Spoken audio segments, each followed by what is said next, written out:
ঘুরতে কেই না ভালোবাসে, কিন্তু সেটা যদি হয় নিজের পছন্দের একটি জায়গা, তাহলে তো বেশ বিরাট মজা চলে আসে।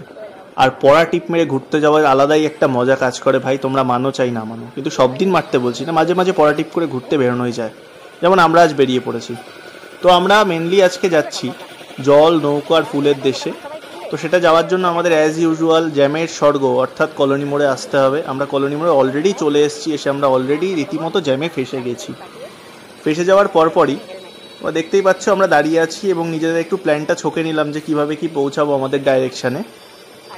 তো অলরেডি সিগন্যালটা ছেড়ে দিল, ছেড়ে দেওয়ার পর আমরা এগোতে শুরু করলাম এবং যেতে যেতে এখান থেকে আমাদের হেলাবরতলা অবধি যেতে তো হবে। আগে হেলাবরতলা থেকে আমরা যাব আমাদের লেফটের দিকে, অর্থাৎ ওই অ্যাডামাস ইউনিভার্সিটি যেটা আছে ওই রাস্তা ধরে ব্যারাকপুর রোডের দিকে আমরা বেরিয়ে যাব।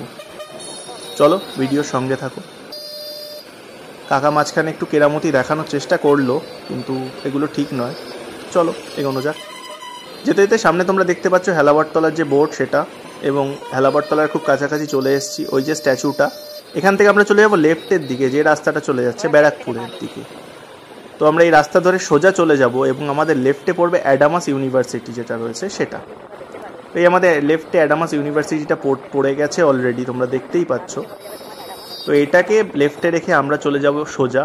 ও তোমাদের বলাই হয়নি, তোমাদের সকলকে স্বাগত জানাই আমাদের গল্পগুলো নামক আমাদের এই চ্যানেলটিতে।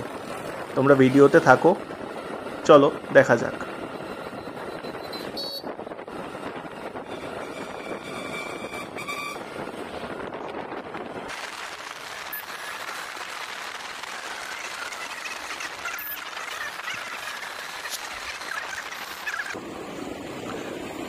সেই অ্যাডামাস ইউনিভার্সিটি পার করে যাওয়ার পরই আমাদের লেফটে প্রায় 10 মিনিট আসার পরই পড়বে ওয়েস্ট বেঙ্গল স্টেট ইউনিভার্সিটির যে তোরণটি সেটি। এটা থেকে লেফটে চলে গেলে স্টেট ইউনিভার্সিটি খুব কাছে হয়, কিন্তু আমরা লেফটে না গিয়ে সোজা চলে যাব নীলগঞ্জের দিকে, যেটা সোজা রাস্তাটা চলে গেছে। চলো এই রাস্তা দিয়ে যাওয়া যাক সোজা।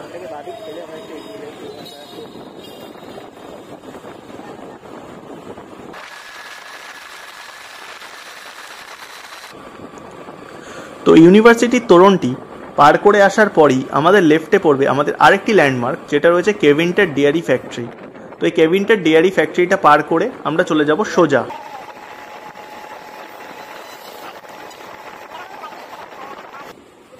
তো অতএব আমরা পৌঁছে গেছি রংপুর বাজার। এই বাজারটির নাম হচ্ছে রংপুর বাজার। এটি হচ্ছে ওই তিন মাথার মোড়, আমি তোমাদের যেটা বলছিলাম ওই তিন মাথার মোড়ের একদম লেফটে পড়ে এই বাজারটি। বেশ বড় সড়ো বাজার, তোমরা যদি জিজ্ঞাসা করো কাউকে রংপুর বাজার যাব, তোমাদেরকে তারা অনায়াসে দেখিয়ে দিতে পারবে। এই যে আমরা তিন মাথার একটা মোড়ে তোমরা চলেই এসেছি দেখতে পাচ্ছ।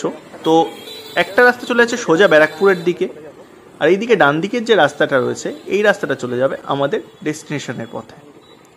তো আমরা সোজা যাব না, কারণ সোজা ব্যারাকপুর, আমরা চলে যাব এই রাস্তাটি ধরে রাইটে। এই যে এই রাস্তাটি ধরে আমরা চলে যাব রাইটের দিকে। চলো যাওয়া যাক। এই রাস্তাটি ধরে প্রায় 10 থেকে 15 মিনিট মতো গাড়ি চালাতে হবে, আর এখান থেকে টোটো অনায়াসে তোমাদের পৌঁছে দেবে তোমাদের ডেস্টিনেশন অর্থাৎ বর্তির বিলে। চলো এই রাস্তা ধরে প্রায় 10 মিনিট মতো গাড়ি চালাই, তারপর তোমাদের সাথে আবার নেক্সট ডাইরেকশন নিয়ে কথা বলছি। রংপুর বাজার থেকে যে ডান দিকে রাস্তাটায় নিয়েছিলাম ওই রাস্তা দিয়ে প্রায় 10 মিনিট চালানোর পরই তোমাদের লেফটে কিছুটা যাওয়ার পর তোমরা দেখতে পারবে একটা হসপিটালের একটা সাইনবোর্ড মতো টানানো আছে, আর হসপিটালটা পড়বে সাইনবোর্ডের অপোজিটে অর্থাৎ রাইট সাইডে। বেশ বড় সড়ো হসপিটালই রয়েছে, এবং হসপিটালের অপোজিটে যে গলিটা নেমে গেছে আমরা সেই গলি দিয়েই ঢুকেছি। চলো এই গলি দিয়ে সোজা যাব এবং ইন্দ্রপুর বাজারের কাছে উঠব। অসুবিধা হলে কাউকে জিজ্ঞাসা করে নেবে ইন্দ্রপুর বাজার, সবাই তোমাদের ডাইরেকশন দেখিয়ে দেবে।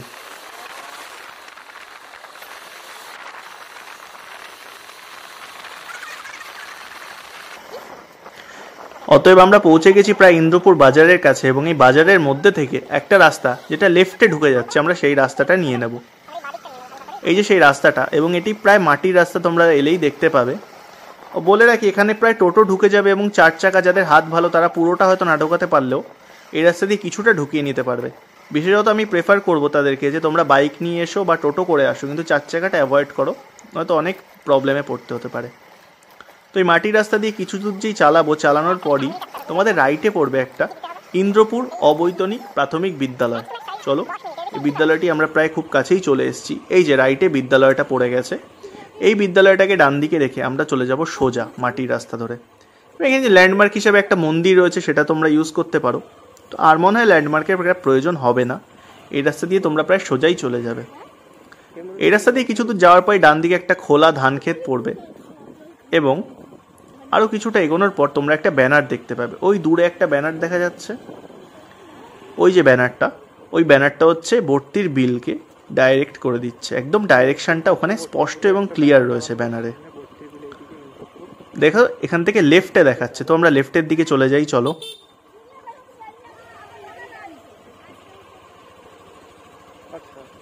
আমরা লেফটে চলে এলাম এবং আসার পরই তোমরা দেখতে পাবে সামনে আরও একটা ব্যানার রয়েছে। এই ব্যানারটির আমরা যত কাছে পৌঁছাবো তত আমরা বুঝে যাব যে কোন দিকে ডাইরেকশনটা বলছে। তো এই ব্যানার থেকে আমাদের ডাইরেকশনটা দেখাচ্ছে ডান দিকে। চলো আমরা ডান দিকে গাড়িটা ঘুরিয়ে নিই, এবং দূরে সেই আলোর ঝলকানিটা দেখতে পাচ্ছ। অতএব আমরা পৌঁছালাম এসে সবে আমাদের ভর্তির বিলে। চলো বাকিটা তোমাদের সাথে শেয়ার করে নিচ্ছি কেমন কি তার ভিউ। আরে আরে থামো, এবার আমি বলবো। সো ফাইনালি আমরা এসে পৌঁছালাম আমাদের গন্তব্যে। জায়গাটা কি অপরূপ সুন্দর, তাই না?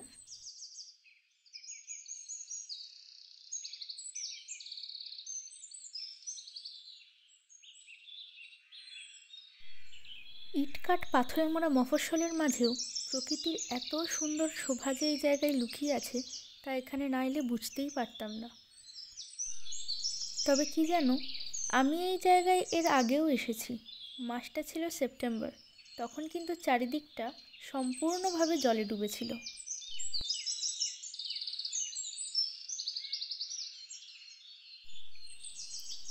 এবং এখান থেকেই শুরু হয়েছিল নৌকা চড়ানোর ব্যবস্থা।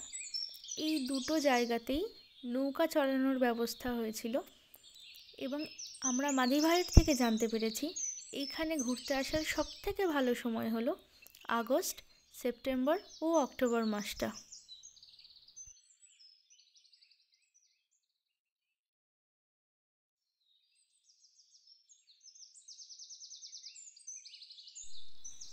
জায়গাটা কি অপরূপ সুন্দর, তাই না? এত সুন্দর, এত স্নিগ্ধ, এত রঙিন একটা জায়গায় এলে নিমেষে মন ভালো হতে বাধ্য।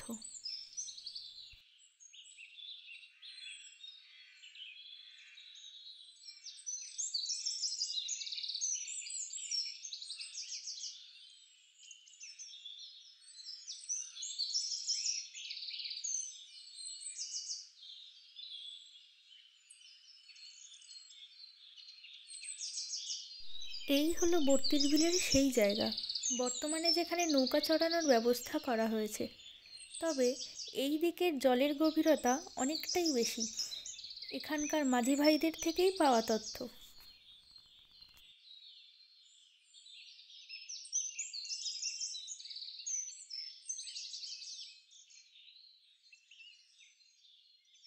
আচ্ছা, কখনো মনে এরকম প্রশ্ন এসেছে, এই বর্ষার সময় এই জায়গাটাতে এত জল কোথা থেকে আসে, বা এই জায়গার নাম বর্তির বিল কেন হলো?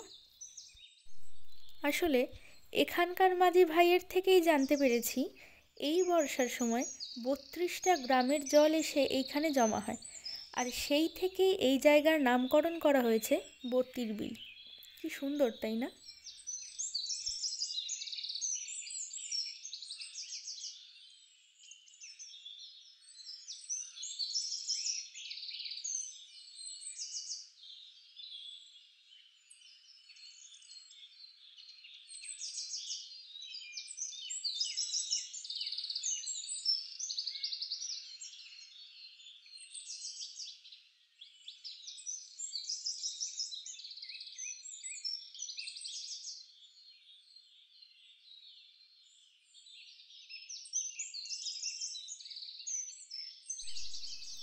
সূর্যের সিঁদুর রাঙা রঙে চারিদিকটা কি রঙিন হয়ে আছে, আর এরই মাঝে ঝিঝি পোকার ডাক আর জলফড়িংয়ের হাতছানি আরও মায়াবী করে তুলেছে চারিপাশটাকে।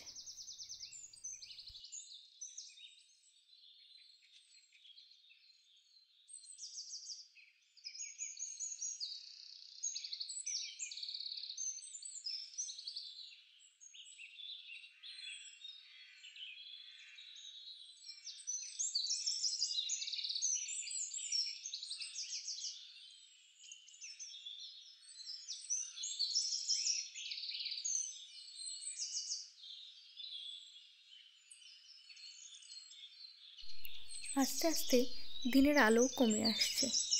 কীভাবে যে সময়টা কেটে গেল এত তাড়াতাড়ি বুঝতেই পারলাম না।